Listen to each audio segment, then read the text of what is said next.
Tom Clark's 6M podcast is a Boink Studios production. And now, on with the show.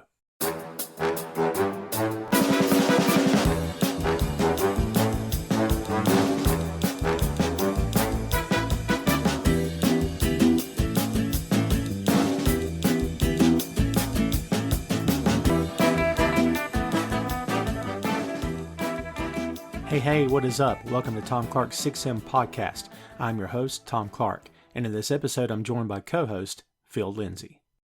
From the world of hip-hop comes one of the best-selling rappers of all time, a fearless artist with a do-it-yourself attitude and tireless work ethic who rose to the top of the charts and took the world by storm, becoming a household name for years to come. We're talking about MC Hammer.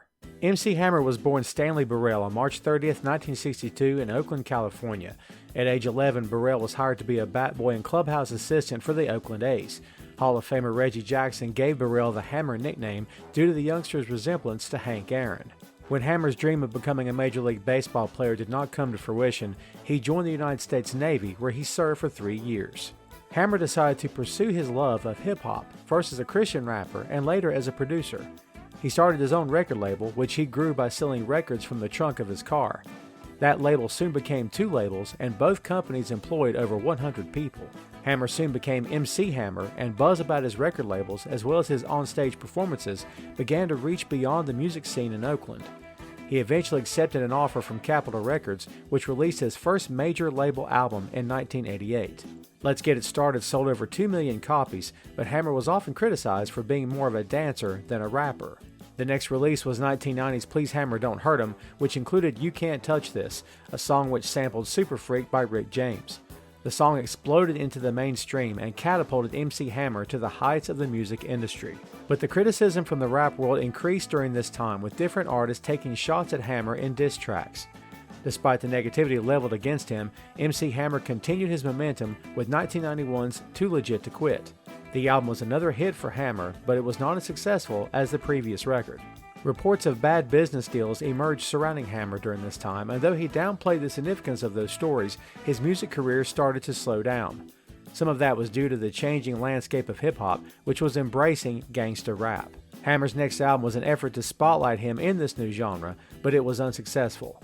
1994's The Funky Headhunter was a complete change of style for Hammer, and though it did go platinum, the record failed to revitalize his career. Though MC Hammer's time on top of the music industry lasted only a few years, his impact as an artist is still being felt to this day. He has sold more than 50 million records worldwide, won 3 Grammys, 8 American Music Awards, and was the first hip-hop artist to receive diamond status for an album, selling over 10 million copies. Thanks to his work as a producer, a performer, and an entrepreneur, Hammer continues to inspire artists around the world. His hard work and hustle made him a star, and his contributions to hip-hop will never be forgotten.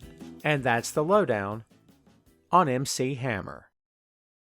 The record business, the music industry, the record industry as a whole, record labels, the total, the corporate idea, the whole establishment is notorious for years and years and years for ripping off its artists, for capitalizing on them, for basically, if you've got a rock band that's a million, you got a rock singer that's a millionaire, you got a hip hop artist that's a millionaire, then you can better believe that the record label that has them are probably worth $1 billion if he's worth $1 million.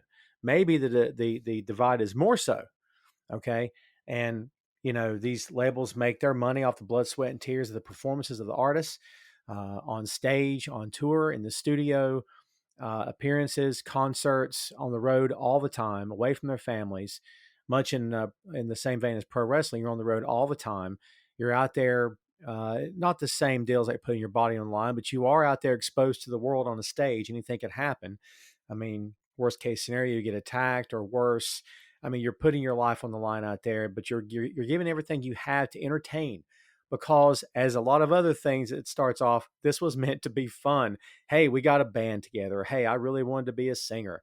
I feel this itch. I feel this creative itch. I got to put myself out there and I got to create and I got to perform and I got to get out there on stage. It's what I was made to do. And these days, with technology being what it is, you don't really need a record label as much as you did 25, 30 years ago. Okay. Things have changed. You can produce your own music in your house with your laptop. You don't even need a band anymore.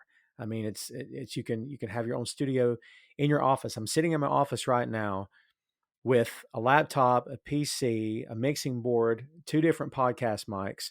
I've got bass guitars behind me. I could do an entire song tonight if I wanted to, record the whole thing, mix it. It would sound pretty darn good. Would it sound, Geffen Records good? Maybe not. Would it be Rick Rubin producing it? No, it's just me. But still, if I got enough of a footprint on YouTube, if I got enough of a footprint on social media, people like my stuff, and I could hawk it to the masses, I'd start getting a little bit famous. I make it sound easier than what it is, but that's the world we live in. You don't necessarily need the record label anymore.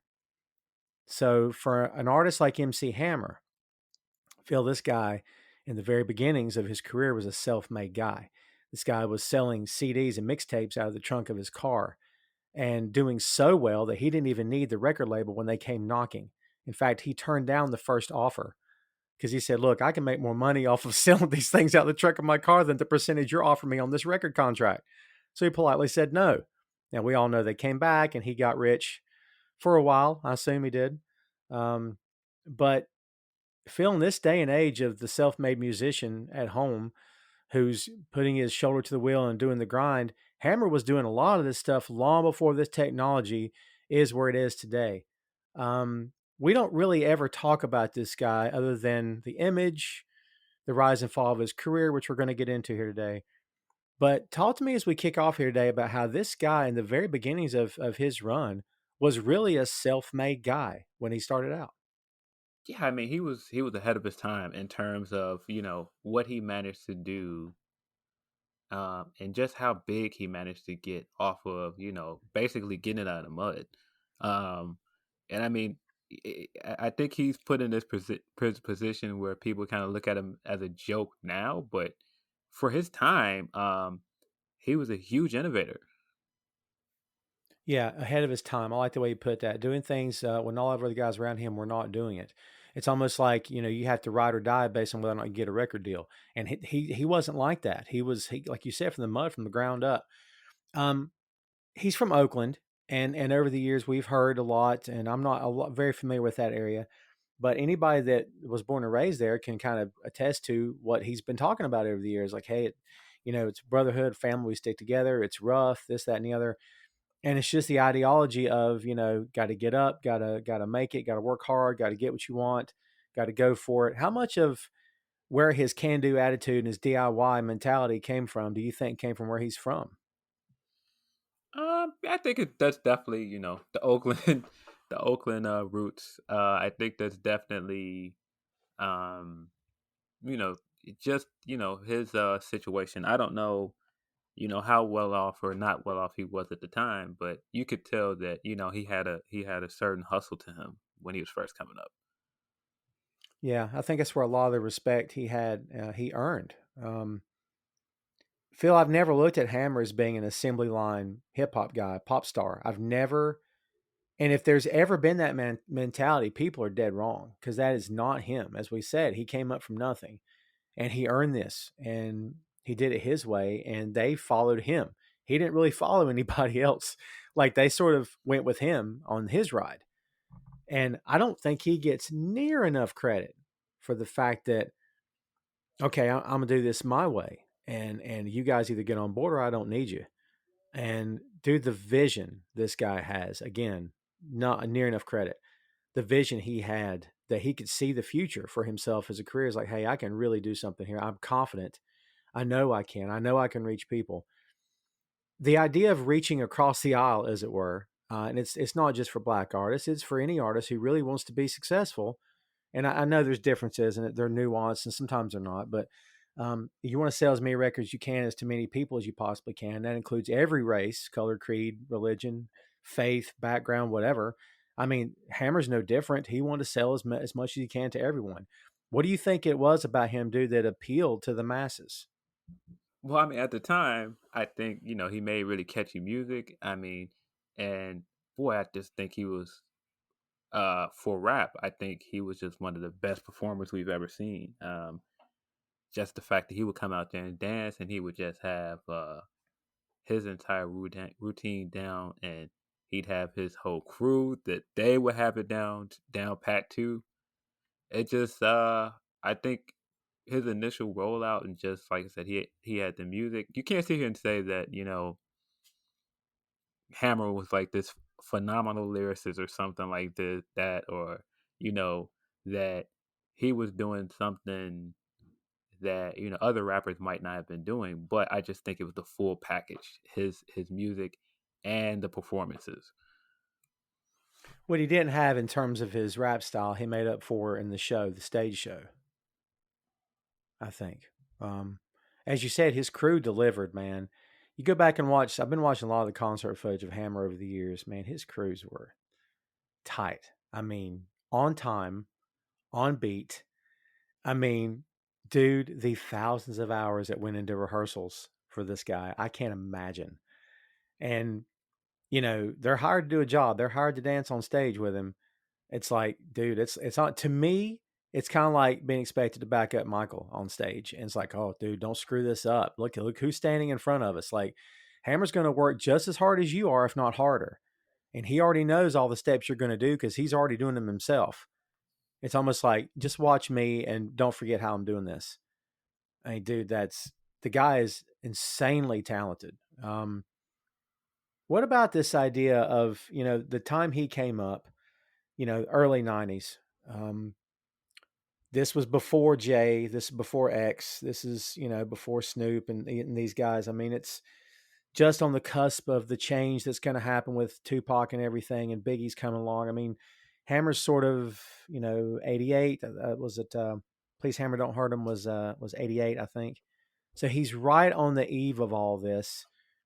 It's almost like, is he sort of the bridge between what hip hop was and it sort of became like mainstream and then led to the gangster rap after? Is he sort of somewhere like caught in between all of that, you think? I definitely think in terms of where hip hop was at the time, I think he could be credited as one of the guys to help it become a big mainstream thing.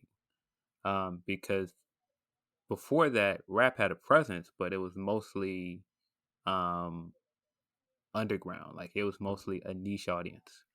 Um, he helped to bring it into a bigger market. He made hip hop marketable. Like he was one of the first guys to get endorsements. Hmm. He was the first guy to start doing like all of this stuff. Like I remember when he did the Taco Bell commercials, and that was it seemed Oh like a yeah. big deal. And now you look at it now, you've got all of these places like McDonald's or Burger King giving rappers their own meal and stuff like that. Um, and that used to be unheard of. I think Hammer definitely opened that door for that. And I was talking earlier about, him sort of reaching across the aisle and having fans of all ages and race and everything. I how important is it that a hip hop artist, I don't know how I'm trying to frame this, but like, I guess it depends on where what's your motive? Like, what's your mission? Is I've got a message. Like Tupac's thing to me always felt like, I've got a message. I got something to say. I want to get it out there. I've got something to say. I create. I'm going to put my, like, X is the same way for me. I'm going to put it out there. I don't know what Hammer's mission was. I mean, I'm sure it was, hey, I want to make a bunch of money and sell a bunch of records. I mean, obviously, duh. I mean, kids, this is a business, regardless of what anybody will tell you. These guys want to be famous and get, I mean, come on. I mean, it's like suggesting they don't want to get paid. That's ridiculous. Like we said at the opening of the show here, man, like they're the ones putting the work in. They should be compensated for their work. So like, sometimes I wonder, like, what was his goal in the beginning? Like, was it, I don't know. How important is it for hip hop artists to have like a clearly defined, this is where I am now, but this is where I want to be, or for any artist for that matter? I mean, do you think it's important to have a goal in mind, or do you just, I don't know. What do you think? What do you think his intentions were when he got into this? I don't know. It's hard to tell. I don't know if he intended to change the landscape of rap in the way that he did, but I definitely think he left his footprint on it. And again, people can make him out to be a joke and mock some of the stuff he did now, but man, I mean, all of the all of the significance of what he did is there for everybody to see it. Yeah, all the hard work, all the time, all the effort put in. I mean, dude, not for nothing. Hammer sold 50 million records around the world. I mean, that's no small feat. That's not a flash in the pan. That's he struck a nerve with people. I mean, he whether it's oh, this is a catchy song, okay, fine, but it's still you have to get in someone's head. You have to get into their ears. You have to make them tap their foot. You can't force them. I mean, it's the idea of I like this guy's music, and now it's a step further. Here's the next album. I really like this guy's music, and so it just sort of blossoms for there. Could you ever consider yourself a Hammer fan? Have you ever really just sat back and listened to his stuff, or has it just been something you've kind of been exposed to over the years? I don't know if I would say I was a fan, but everybody heard MC Hammer at the time. He was one of the biggest artists in the world. Not just one of the biggest rappers. He was just one of the biggest artists in the world at one point.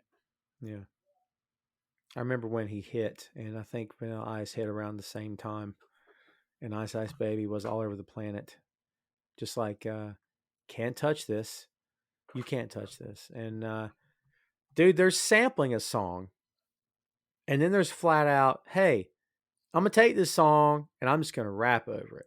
Like, wow, dude, this is I've listened to it the first time in years today. It's super freak from start to finish. There's very little change. I mean, they've added the bits during the breakdown segments and everything, and like the bridge is different, but it's basically just super freak, man. You know, it's become the norm. I mean, some artists over the years have, hey, we're going to do it like Beastie Boys learned to play, and they had their own band, and they started, they sampled far less than they did before. But this is straight up sampling. I mean, he definitely picked the right song.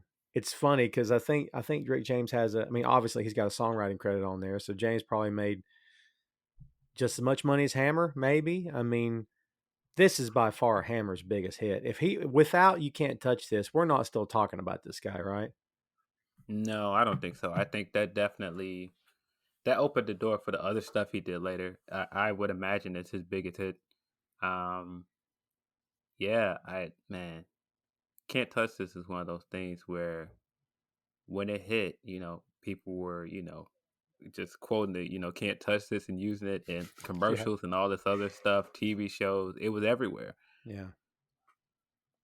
It is as ingrained in pop culture, or was, as anything that we've ever heard from commercials on TV, slogans on commercials that make it into the mainstream, and You Can't Touch This being, like you said, TV, movies, books. I mean, magazines. It's everywhere. It's crazy, man. It did put him on the map. I mean, this was the second album in that this song hit and really put him on the map. Told the whole world who MC Hammer was. Is it a blessing and a curse, this song? Like, yes, it made him famous, but it's almost like, how you gonna follow up? How you gonna follow this up? Like, it's almost like, well, I want to be successful, maybe not too much with this song. I mean, you consider this song maybe a blessing and a curse at the same time? I can see that. I can see where it might have pigeonholed him. But at the same time, it launched him into a level of superstardom that he probably wouldn't have reached otherwise. Mm-hmm. And I actually misquoted. His first album was '86, which is, I didn't realize it went back that far. Feel My Power was '86. Let's Get It Started was '88. Please Hammer Don't Harden was 1990. Let's get it started. Let's Get It Started. um, Yeah. um, yeah. Have you ever seen the MC Hammer movie they had on VH1? It was I, like a biopic. I have actually. Yeah, so when I think of Let's Get It Started, I think of the scenes of him, recording it and then, practicing the routine and then going in that club and performing it. And it just makes me laugh every time. Not because, the song was a joke, but it just was, just certain things about the biopic that were a little bit hokey that it just made it kind of funny. Yeah. I mean, so I remember the movie because of Romany Malco, who Yes. portrayed him, right? And I don't know if you watch A Million Little Things, but I've been watching that show since season one, and I've always liked this guy. So Yeah, when I yeah. first He's started in seeing the trailer for the show, I'm like, oh, that's Hammer. That's how I kind of knew him. Was that's Hammer? I know that guy. So he was in 40-year-old virgin. He I was in a forgot bunch of about other things. that. Yeah. He has a scene in 40-year-old virgin that is hysterical, and I quote it all the time. With Kevin Hart, Yes. it's hilarious. Um, I mean, it's a VH1 flick, so it's, it is Yeah, what it yeah. is. It's made for TV. I thought he did a great job in terms of the look. I mean, he looked very similar to Hammer. Yeah. He had the dancing down pat. He was on it. So I thought he did a pretty good job with what he was given.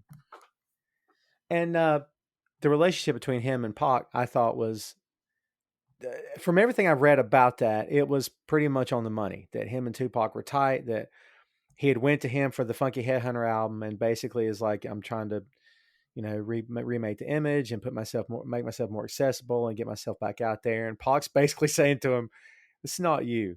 What are you doing this for? This is not Hammer." And like, he's even, I don't know about trying to talk him out of it, but he's even saying, "I don't want to see you like this. What's the goal here?" Like, dude, the friendship between these two guys has kind of become legendary for a lot of Hammer's story. I mean, I don't know if I can sit here and say, well, I didn't see that coming, but when I discovered that they were tied, I was kind of like, oh, I kind of really appreciated that for some weird reason. I just thought it was like a cool addition to this. I mean, I wonder how much of inspiration do you think that he got from one guy from the other? Was it just a mutual respect thing? Was it, because you talk about two guys on two totally different career paths and how they were approaching success? But at the same time, dude, I feel like they had a lot in common because they were both really, really working hard on their own material and putting their stuff out there. So maybe it's a mutual respect thing. You think?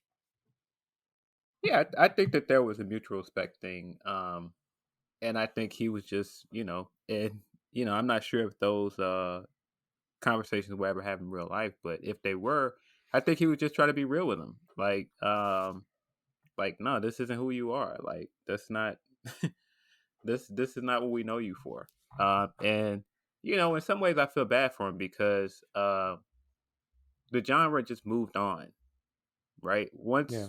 Once gangster rap became the norm, it just moved on, and everything that he made all of his money off of and got his acclaim off of was now seen as, it was seen as dated. And so he had to try to evolve or, just not make music anymore. And I don't think the music was bad, but after we had years of stuff like the Hammer cartoon or him dancing in Taco Bell commercials or him being in the Addams Family soundtrack and all these other things, now it's hard to take him serious as this gangster rap act. It just doesn't feel it doesn't feel natural. I sent you that clip, and Arsenio was good for a lot of artists back in the day. And I'm sure he was very good for Hammer also. Um, and they put them out there with "Don't Stop," which was the track from Funky Headhunter. And dude, I don't know. I'm on the record, and dude, I listened to his albums in order, back to back. And first of all, the production value from "Let's Get It Started" to "Please Hammer Don't Hurt 'Em" is night and day. The production value is night and day. You can hear it's more polished. And by the time you get to the next album, "Too Legit," I think was the album. It's even more polished. So he's getting better, and the studio experience is getting better, and the sound is better. And dude, by the time Headhunter gets here, for all of its faults, and it's got some faults, right? But the production value is really good. And in my opinion, I don't think he's ever sounded better in terms of his delivery. Like, I'm with you from what you said earlier. I can't say he's a true rap pioneer. No, I wouldn't say that. All due respect to him. And I don't know that he would say that. But in terms of his delivery, his cadence, sometimes it was clunky for me on the first two albums, if I'm being honest. But on Headhunter, it was, I don't know, dude. There was more of a flow, smooth. It just felt like it was more relaxed, maybe. And I know the image and I know the idea. Oh, well, he's trying so hard. it didn't come across to me anyway in his delivery. It felt like he was more at home, maybe in his style. I don't know. Maybe I'm off base. Maybe it's just the way it hits my ears. I don't think this is a bad album. Um, do you think that all the crap he caught for this album is well deserved, or you think maybe some of it's a little unfair? I feel like he made himself an easy target in some ways, which is unfortunate. I think when you are the first to do anything, um, you're gonna catch a lot of hell for that. And I think he opened a lot of doors. I think he opened a lot of doors for how people make money. And I don't think he was properly credited for it at the time because rap is in some ways such a dog eat dog um, genre. And it's like, he was at the top of the genre at one point.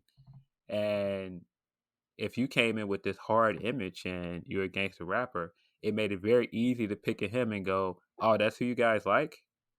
Nah, he's soft. Get him out of here." Right, Um, right. and so his comeback to that is his comeback to that is very tough to judge because I'm of the opinion when somebody says something about you and you completely change what you're doing to combat what they're saying, then you kind of prove them right. Mm, yeah. And I don't think that he might have saw it that way. I think he saw it as he was trying to change with the times, but I think he inadvertently proved some of his detractors right. And then on top of that, the image that he was portraying, it just didn't look real. It looked like a parody. It looked like a parody of what other guys were doing. And that's not to say that, Hammer the Man wasn't from, you know, humble beginnings and he didn't know, street life, but that's not who he was ever presented as an Mm. artist. How much of dude? It's hard to know a lot of this because we're not in the guy's head unless you research the devil out of him and know everything about him. It's hard to know a lot of this, right? But I wonder how much of what we saw with that album was actually him, and what we got the albums before. That was the show business, but what we got with Headhunter was more him. Either way, it doesn't matter. It's years after the fact, but I just wonder how much of that was like did he dress that way? That was it before he ever got famous? Was that how he carried? And I'm not suggesting thug or anything like that, but what are you comfortable wearing? What's your style? Was that his style? Was that how he talked? Was that how he dressed? Was that who he hung out with? And how much of his albums that really went mainstream? Well, I got to wear that, and I got to dance this way, and I got to smile this way. It makes me wonder now, like how much of that was real versus what we got on that album. I just wonder which one is the real guy. Well, I think part of what made Hammer stand out is that he understood that the music business was showbiz Mm, and he understood the showmanship behind, putting a product out there. I think the way he dressed at the time, dressing as flashy and outlandish as possible, it made him stand out. It made it easy to pick him out of a crowd. And I mean, of course, the parachute pants. I guess part of that was him just being comfortable dancing. mm-hmm. Um, but I just think his whole look and the full package of Hammer is, what made him a star.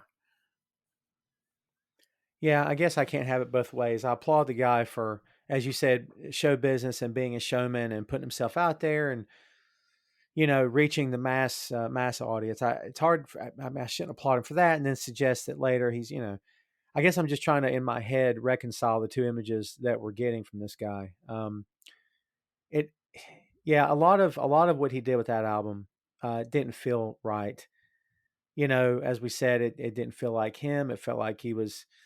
Dude, what was the answer? If it wasn't, I mean, do you do an album of diss tracks? Which he did do some dissing on that album, man. I mean, it's kind of out there for everybody to hear, but like you just chuckled, it was kind of chuckled at because it's like, oh, this guy's dissing us. Look at him.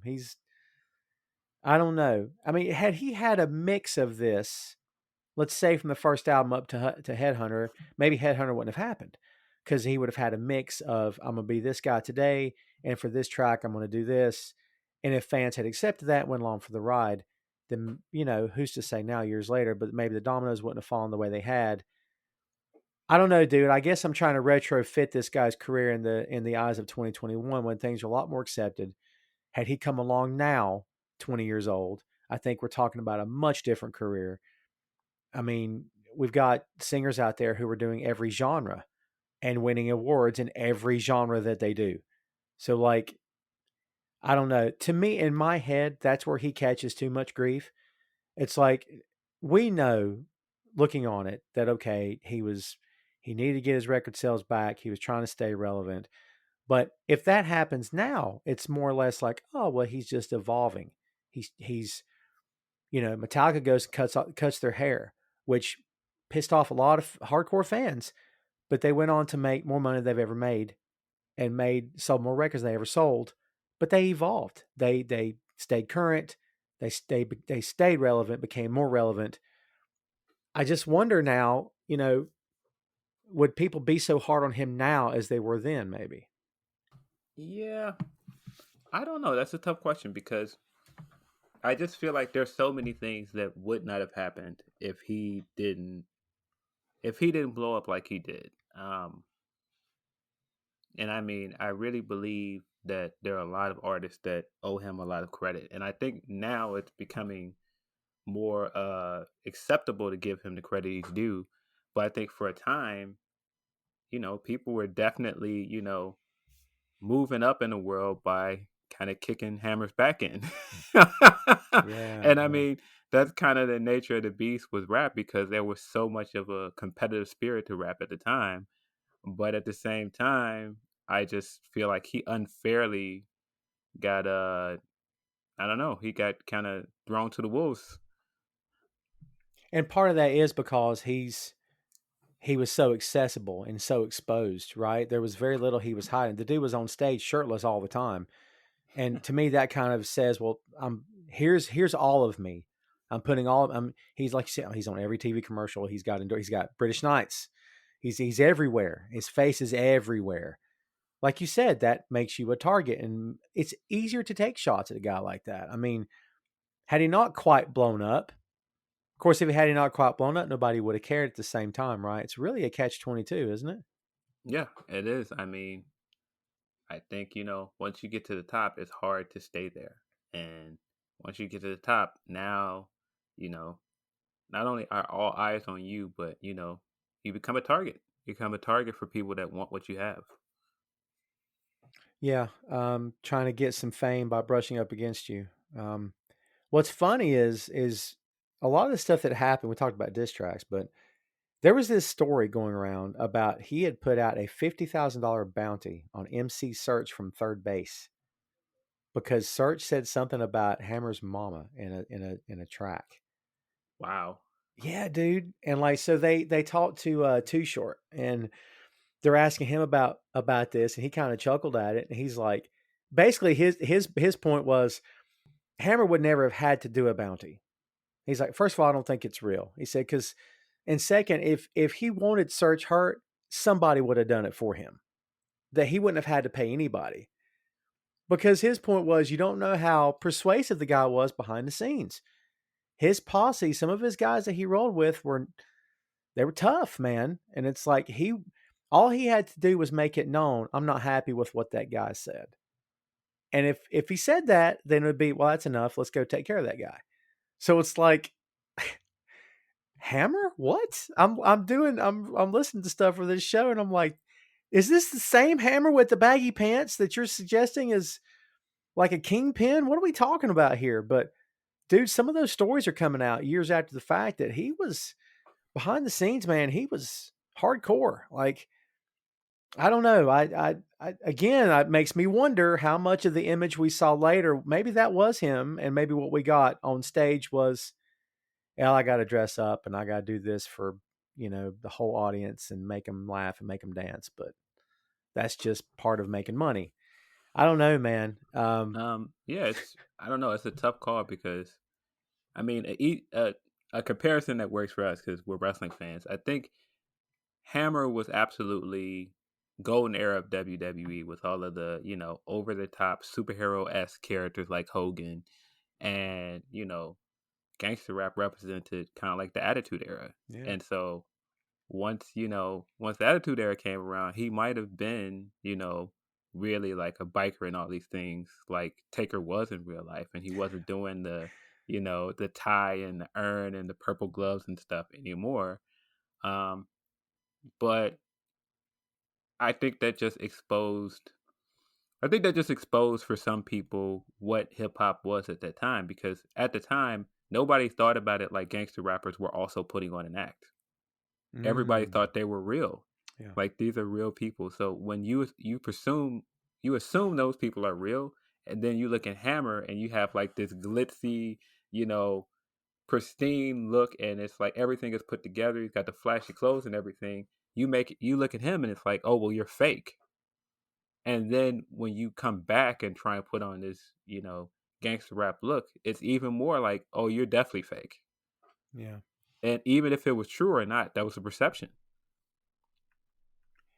Yeah, I don't know. I'm just wondering what's the answer. What was he supposed to have done instead of Headhunter? All right. I'm gonna have you fantasy book this guy's recording career, Phil. You're in the hot seat. If you're his buddy at the time, you're his friend, what advice do you give him? If you know this Headhunter thing's in his head, what do you tell him? Like, dude, this, like Pac said, dude, this is not you. Here's what I think you should try. Could he have done anything to slow down the slide that started happening to his career at that point? I don't know. I mean, I think on some levels I would have tried to persuade him to keep doing what he does.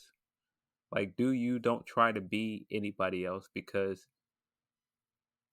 again, you changing your look and trying to do what everybody else was doing that was selling, you were no longer standing out from a crowd. You were part of the pack now. Oh, yeah. If you're just another gangster rapper among a bunch of other people that are perceived as more real and more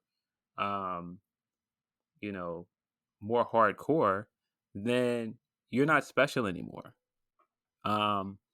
And it's just, that's a hard selling point. It's a hard selling point. Hammer as a gangster rapper, it's just I don't know. It's just, I mean, he went from making very positive, secular music, and then making religious music at some point.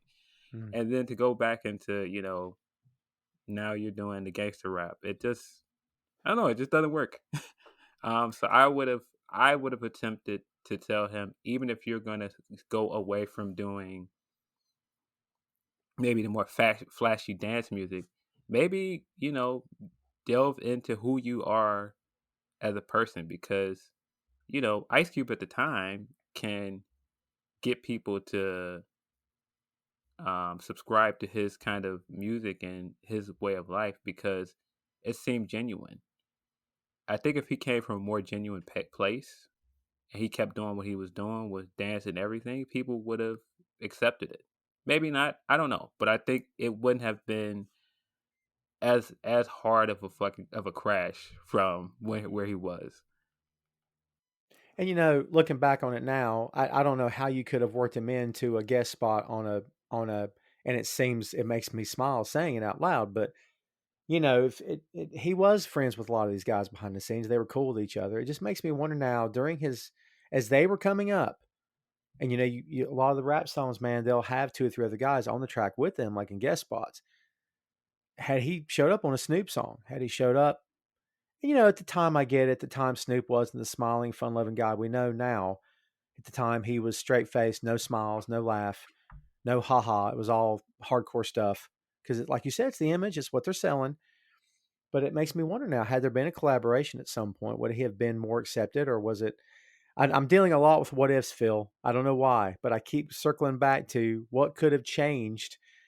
I guess I'm just looking at this guy's career up to that point and how many records the guy sold, man, and how much success he had. And I'm like, it's like trying to understand how WCW folded. How in the world did that company, who had that many fans and that big of a reach, I mean, poor management. He has said over the years that this whole perception of his career was in the toilet and he lost all this money.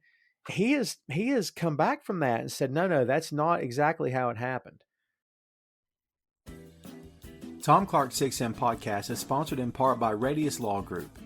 Everyday Radius helps individuals, families, small businesses, and nonprofit organizations throughout North Carolina, Florida, and Pennsylvania resolve their legal issues by providing effective legal counsel in the areas of estate planning, as well as elder law and Medicaid. Radius Law holds the radical belief that working with a lawyer can indeed be enjoyable. So give them a call at 1-800-519-5667 for more information and tell them that Tom Clark 6M Podcast sent you.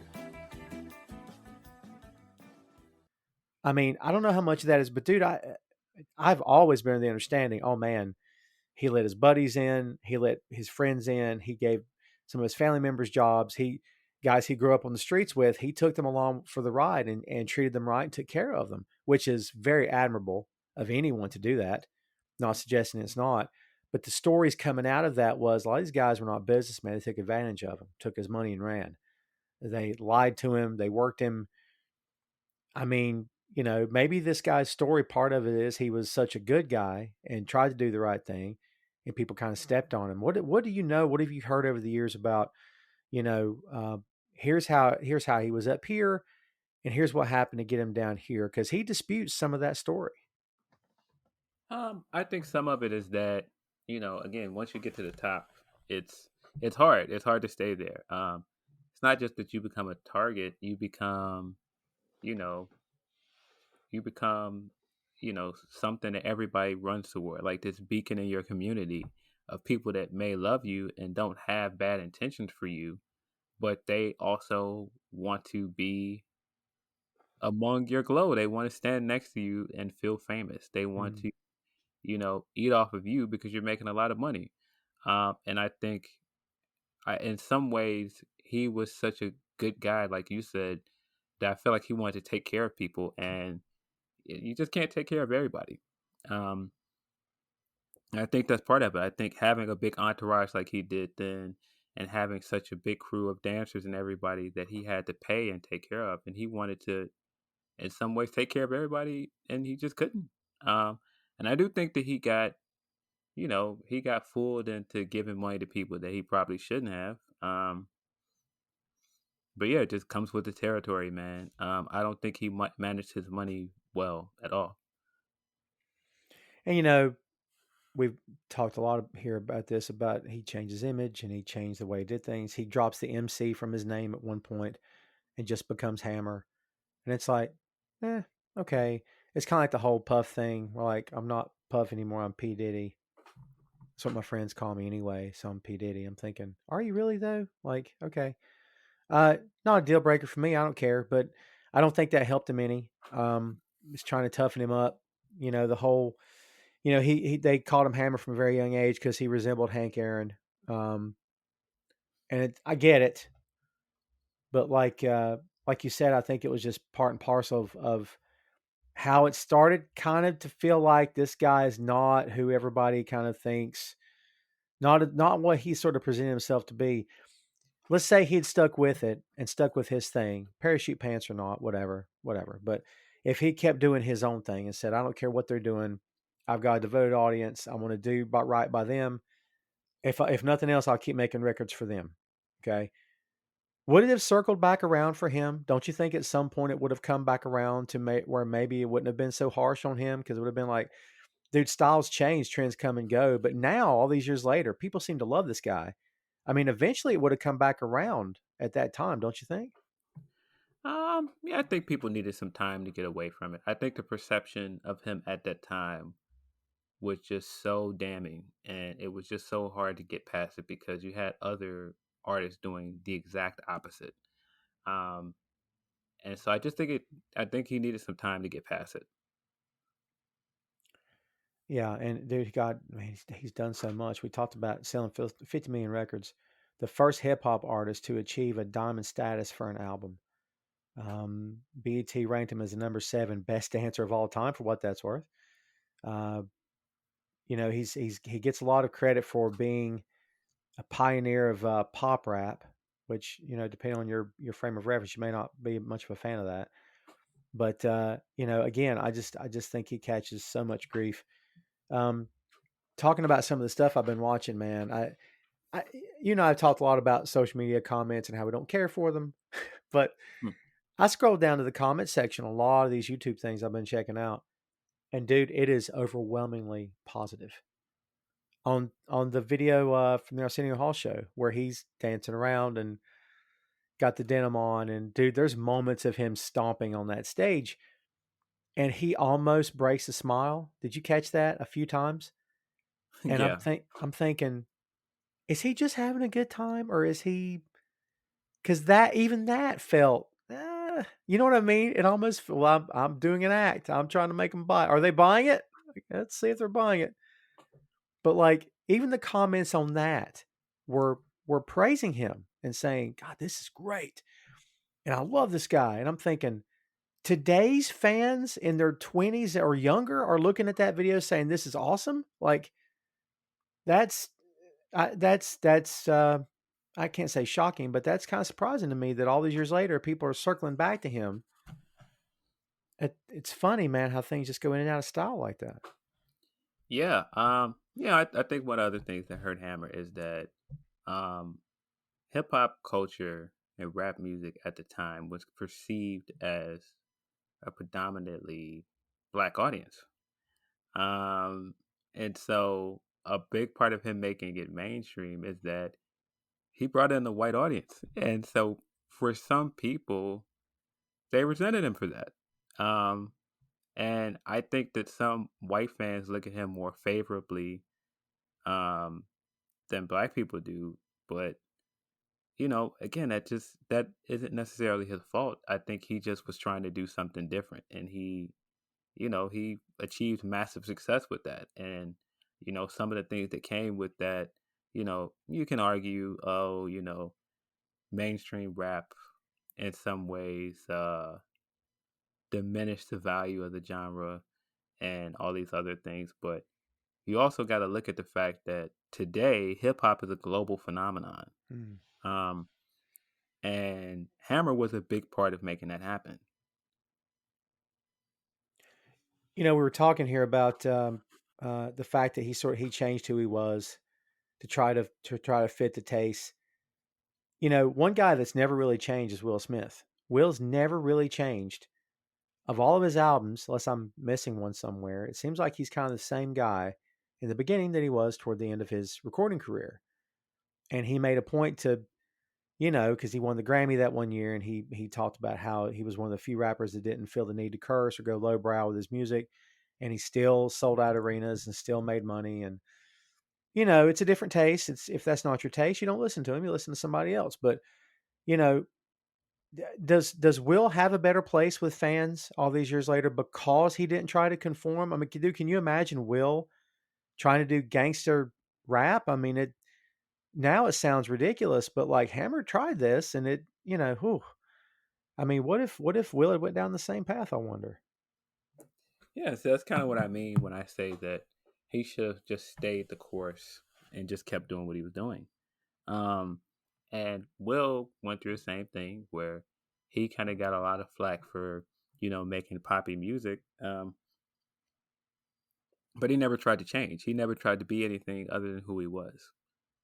It would have been kind of like Kid and Play at the time. Remember Oh yeah, how big they were? If they started trying to make this hardcore gangster rap, it would have been weird. It would have been jarring. yeah, those movies, man. Whew.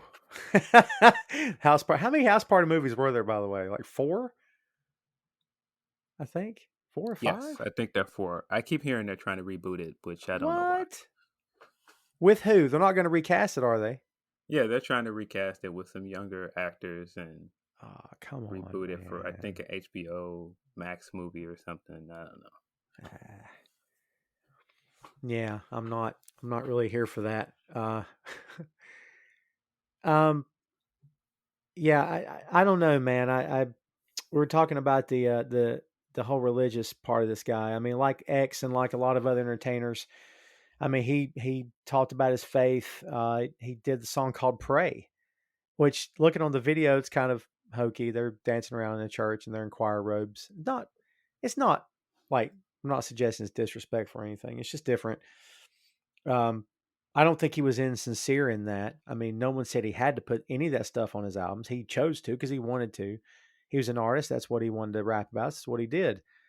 Um, I don't know. I've never heard him get disrespected for that. But do you think any of that hurt him at the time? Do you think people just looked past that, or was that something else they could shake their finger at and say, "Ah, see, he's doing that stuff too"? I kind of feel like the religious stuff was genuine. Um, Boy, I remember when Pray came out when I was a kid, and you talk about the song that a lot of kids would do in talent shows. It was one of those. It was popular at talent shows. Right.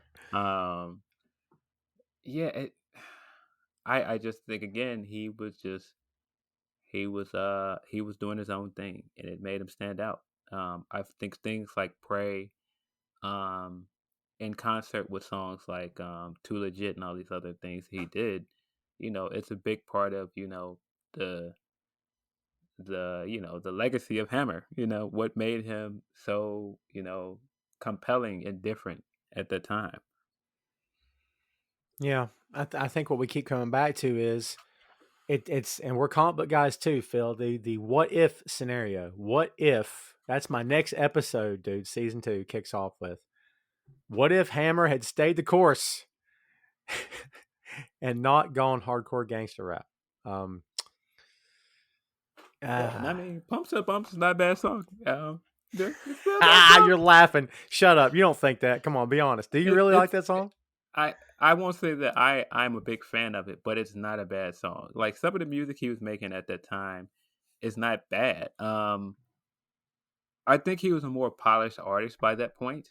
Um, and that's to your point when you were saying how the music sounded better. It was mastered better. I think at that point he had perfected his craft, but he had changed he had changed the presentation, man. It's like you do all of that and you change the recipe. It doesn't necessarily work. I mean, dude, Teddy Riley's on part of the production crew for Headhunter. I mean, Yeah. talk about legit, man. Oh, there was money behind that album. There was some real money behind that album. Yeah. Probably more money that behind that album than his initial releases that went diamond. Yeah. Yeah. Yeah, I mean it got some let's see here. Certified gold, certified platinum in the United States. So it sold some copies. If for nothing else, Phil, it sold copies out of curiosity. Oh, I'm sure. I'm sure. Yeah, it's not a bad album by any stretch. I've heard much worse. Dude, the idea of staying the course. I wanted to come back to this because it reminds me of AC/DC. Like, dude, Kiss went disco. I mean, Metallica cut their hair. I give them grief for that, but it in the long run it didn't matter. But like AC/DC is the same today as they were in the 70s. Different lead singer, but they're the same. And whether you're a fan or not, you don't have to be. It's all good. But like their first album to the album they put out this past year, there's not a lot of difference. They know what they're good at. They've built a loyal fan base who will sell out for them every time they come to town, every single time.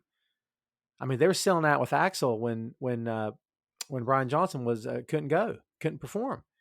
They sold out with Axel. No disrespect to Axel. I'm just saying, but they have a loyal fan base who love them for the fact that they've never changed. They still continue to do their thing. I don't know, dude. Part of it makes me wonder, was he really in this for the long haul? Or did he stop because the fans stopped coming? Like, I don't know the answer to that. Had this been an act instead of one guy, had this been a trio, had this been like Wu-Tang, had this been a quartet, had it been two guys, like, Will and Jazzy Jeff, had it not been just him, I wonder what the outcome could have been had he had someone else there to lean on, someone else to talk to and confide in and say, hey, man, let's just keep doing our thing. This could have been a much different conversation right now.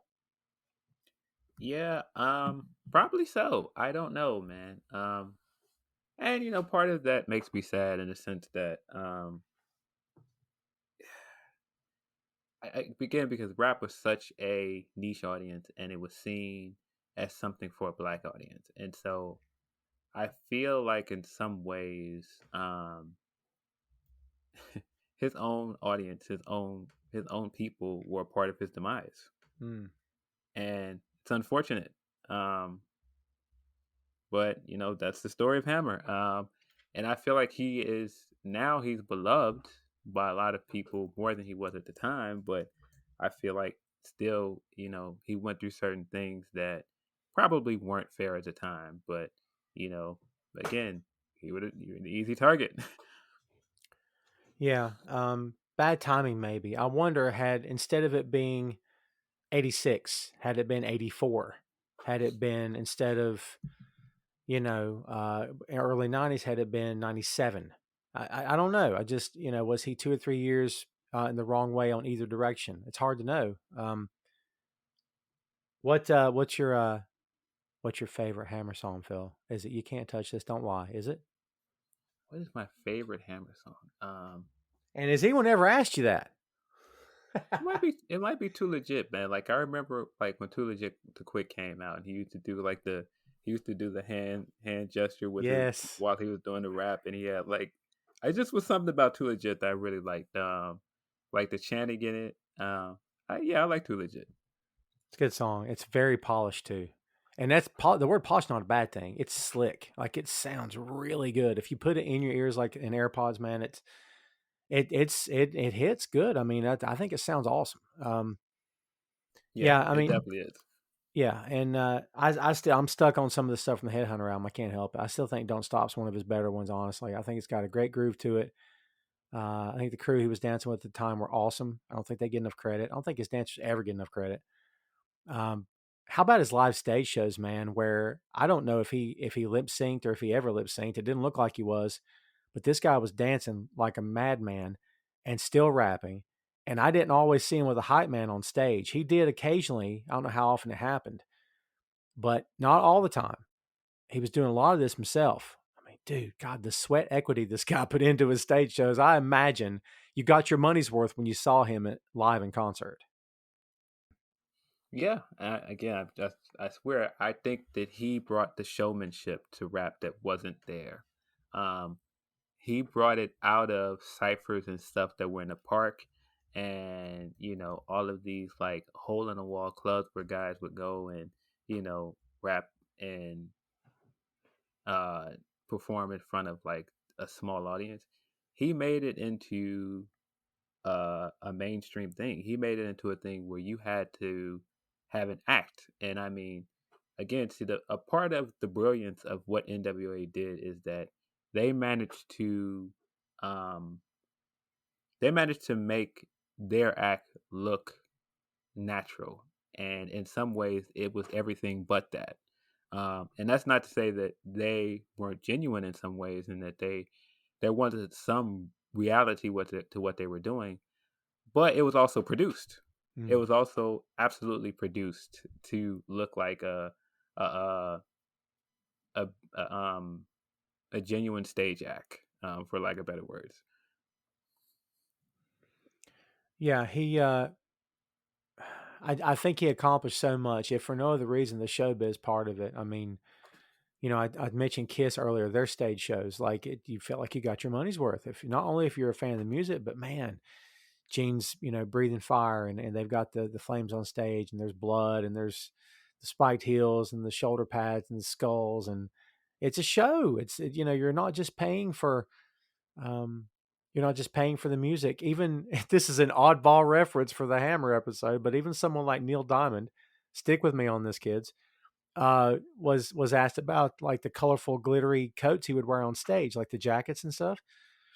And he's like, "Look, man, people pay a lot of money to see me. I want them to in the cheap seats to be able to see me. What's the point if they're squinting and can't see me on stage?" I'm like, "That's kind of actually pretty cool. Like, it's a very small thing he would do, but just kind of to make the audience feel like, well, I paid all this money. I'm gonna get something out of this, and this guy cared enough to try to look the part. I kind of feel the same way about Hammers. Like, hey, man, let's give him something else. And really, the whole idea of one rapper versus another rapper in a rap battle, and they're going back and forth, they're freestyling. I think Hammer did a lot of that, but it was with dancing. It was sort of the white girl dance off movies that we got more than we ever should have. But to me, it kind of feels that way, where it's like the whole idea of it doesn't matter who they put on stage, I'll kill that guy. You can't. Me and my crew are the best there is. It's so funny talking about it in those terms, but I'm sure a lot of that for him was about trying to one up the next crew or whoever, the Vanilla Ice and his guys. I don't know. I don't know. Were you ever into Vanilla Ice at the time? I don't know if I would say I was into Vanilla Ice, but I mean, of course, everybody was, everybody knew like Ice Ice Baby, and I was a big Ninja Turtle fan, so Yeah. I was a big fan of the Ninja Rap from the second movie, Yeah. and so when the Go Ninja Go shows up in that was it SpaghettiOs commercial, I was Yeah. just like, it's Ninja Rap. Yeah. You didn't have a pair of British Knights, did you? Because I never had a pair of British Knights. I did not have a pair BK Knights. I don't know whatever happened to that company. I'm assuming they went belly up, but I don't know that for sure. So yeah, I think Hammer has his place. I think and Vanilla Ice, for what it's worth. I don't know if there's a podcast episode with that guy in the future, but you know, um, he's got his place. It's maybe a small place, and honestly, next to Hammer, all due respect to Ice, because who am I going to diss this? What am I going to diss him for? But I don't think his output was quite what Hammer's was. And if between the two of them, which one was the more produced and the more put on stage with an image? Well, it was Ice. It was not Hammer. Like Ice was kind of told, never smile. You're not smiling in photos. Anytime that Rolling Stone talks to you, you got to be frowning. You got to put over this image, and like none of it was real ever. Yeah. So at least what Hammer was putting forth was what he wanted to put forth. He was in control of his own destiny. Um, Again, dude, I submit that had Hammer come along now, this would be a much different situation where he would be accepted a lot more, a lot quicker for, I'm going to do this today, and next week I'm going to do this, and I'm going to do it, and I'm going to make it fun, and people are going to dig it. I don't know. I still think he catches more grief. Before we take this thing home, we got to talk a little bit about his video game, which was, a lot of what he did on stage. He would put his dancers in the videos and all this stuff. I mean, he was ahead of his time in that too, wasn't he? In terms of putting himself out there, like on MTV. MTV loved him, of course they did. I mean, he's on the Video Music Awards doing his thing. I mean, how much of a part of his success do you think all of that was as well? Yeah, I agree. I mean, he was the first rapper to do a lot of this stuff. To have a video game, to have a cartoon. Um, yeah, I mean, there was a point where Hammer was everywhere. Mm-hmm. I mean, if he wasn't there, you could see his influences. I mean, even we just talked about Vanilla Ice. You could clearly see Vanilla Ice is influenced by Hammer. Oh, big time. Yeah. Who do you see today? Who do you see today? Because I don't know if this is true or not, but in my opinion, a guy like Bruno Mars, who's probably was influenced by a lot of different guys, but I see some of Hammer in him where it's like, trying different things, but he's got this stage show, he's got this presence, he's got this charisma. I don't know who do you see today that maybe he's taking a little bit from Hammer, what he did back in the day. Uh, hmm. I don't know. In terms of performance, Is anyone even doing that now with the big stage shows like he did? I'm trying to think of somebody that might be doing that, like a big stage show. I mean, there are. I'm just trying to think, like, just in terms of what he was doing, like the dancers and everything. I mean, you could to a degree say like what Nicki Minaj does. I mean, like the Cardis and all the others. You could say quite a few people. I think, but I think on the business side, you can see his influences more than anything. Mhm. Maybe that's the term, is influence. Maybe that's what it is. Yeah, the business side for sure. In terms of how rappers make their money now, it's completely different because of him. And that's a good thing too. That's very good. Yeah, for sure. Um, Dude, his presence on social media is pretty good. Like he's got over like 2.5 million Twitter followers, which kind of blew me away when I saw that, if I'm being honest. Like I don't know what I exactly expected, but that tells me that people know him. They know who he is. I mean, um, I don't know, man. It just makes me wonder, like, and I don't know how connected is he to the business now. Um, I don't know. I've seen footage of the past several years of him doing random things, popping up in random places. Um, I don't know what he's even doing at this point, but like I see him, he tweets occasionally. I guess it's him doing it. It just makes me wonder if there's, I don't know, is there a world in which he appears on a Grammy Award show and does a surprise performance? Is there? I mean, he showed up that one year with the Gangnam Style guy, which I was like, you got Hammer on stage, let the guy rap something. What's going on? But he just kind of danced with him, which was different. I gotta imagine if he chose to do something now, he would probably be embraced. I don't know about if I'm talking a full album, but if he were to do an appearance, it would probably be like a welcome back kind of thing, don't you think? Um, yeah, I mean, I think if he, I think, I think there's definitely a time where he's gonna get like lifetime achievement awards and all of these flowers now. Um, I don't know if there is a world where he's gonna do this big worldwide tour and sell out stadiums like he used to. Well, and I'm not even sure if he ever sold out stadiums, but he used to sell out some big arenas. That's true. It's true. Yeah, he's and dude, he's talked about things too. Like he talked about seeing Puff Daddy with a choir, and he sort of pointed to that and said, "That's absolutely what I was doing." And he wasn't throwing shade, but it was like a way of saying, that's something I was doing before anybody else did it, which he's right. Um, yeah, I mean, he's definitely influencing people for sure. It's just, it's a fascinating conversation piece for me, and I didn't realize how much it fascinated me until I really started digging into this stuff. But like, you're right, man. He became a punchline for a long time, which again I think is unfair. Um, what's his best album, you think, of everything he did? That is his best album. I'm not sure if he's known as an album artist. That's a good point. I think he's known kind of as a single artist. And again, I think that that's part of what some people resented about him. Um, I don't know. I don't know if I could pick a great Hammer album. Listening to them back to back is almost like in my head I was piecing together songs from three albums and trying to put them on one album for my taste of what I enjoyed. Because some of the stuff I didn't enjoy from start to finish, from being real, it just wasn't. I was like, yeah, I was picking and choosing what I liked.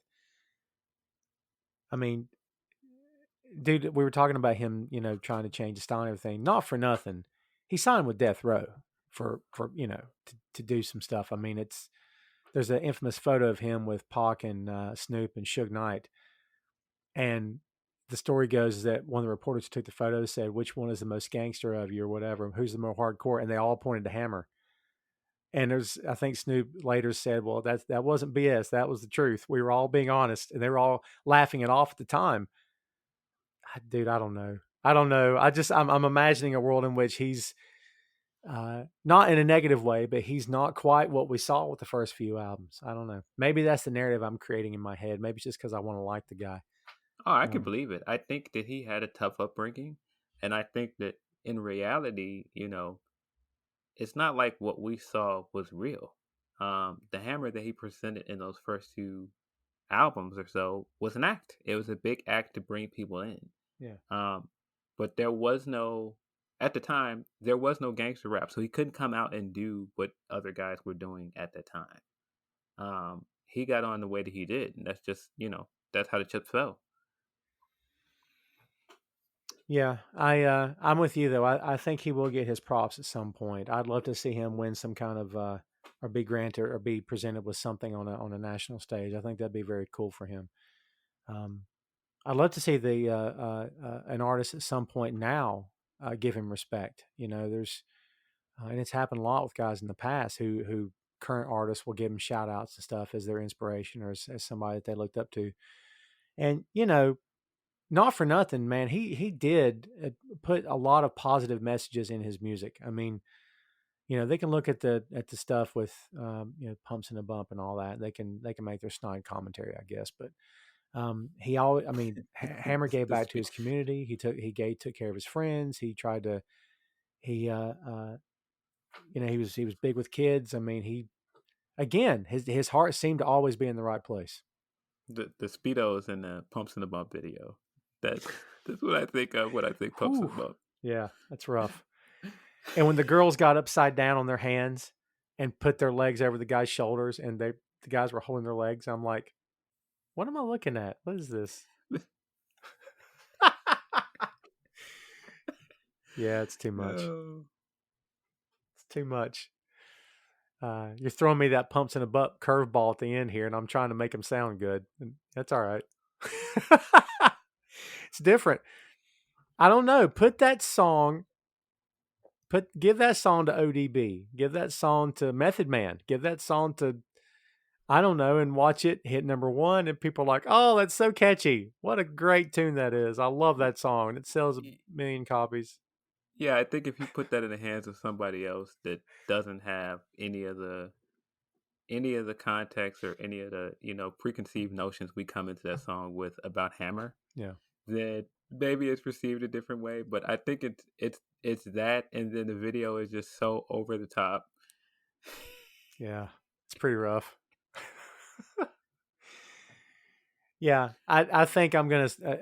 For me, like I said before, I think it's Don't Stop and Too Legit maybe are my two personal best from this guy, and he laid the blueprint down, man. That's for sure. I don't know. I'm getting ready to say the words I wish it had ended better for him. I'm talking about like he's dead. He's alive and well, kids. He seems to be doing okay, and which is cool. So I don't mean any disrespect, but like I just wish from a public perspective it would have come through for him a little bit better than what it did. How do you think people are going to view this guy? How do you think they're viewing him now? We've kind of touched on it a little bit here, but I mean, he would be pretty well received if he popped up doing something now, don't you think? I think the perception of him has changed quite a bit. I think people are ready to rightfully credit him for what he did for the genre. I think some people are still going to have some uneasy thoughts about him. But I just don't think you can deny, how much he advanced hip hop and rap music. I still don't think he gets enough credit for putting rap music into, American consciousness. He made rap music, a big part of pop culture. Yeah, for sure. Well, I think that's it for us here on this, kids. The Hammer episode is winding down. So, Phil, let's sum it up and tell me what you think. Give me your last word on the one and only MC Hammer. One of a kind artist that I think, in terms of what he brought to rap as a showman and a businessman, it just shouldn't be understated. I think he deserves a lot more credit than he gets. I think we're in full agreement on that. I do think, as you said, he should get his flowers at some point. I think he is by a lot of people right now, but I still would love to see a moment when he's on the Grammys, maybe even standing next to Snoop, and those two guys are kind of hanging out. It just, for me as a fan, it would be kind of cool to see him get his props in front of a live audience, who I believe would probably give him a standing ovation at this point, just out of recognition for what he gave. A lot of hard work put in by that guy. You can say what you want to about the latter days of his career. It's all good. Everybody's a critic. Everybody's got something to say, but no one can deny the amount of work this guy put in to not only get himself over and to succeed, but to help a lot of other people succeed too, who went along on the ride with him. So props to him for that. And maybe the story's not over. Maybe there'll be another chapter someday. We'll see what happens. But in the meantime, that is MC Hammer. Hey, thanks for listening to the show. Check out our social media on Twitter, Facebook, and Instagram at 6M Podcast. We'll see you next time.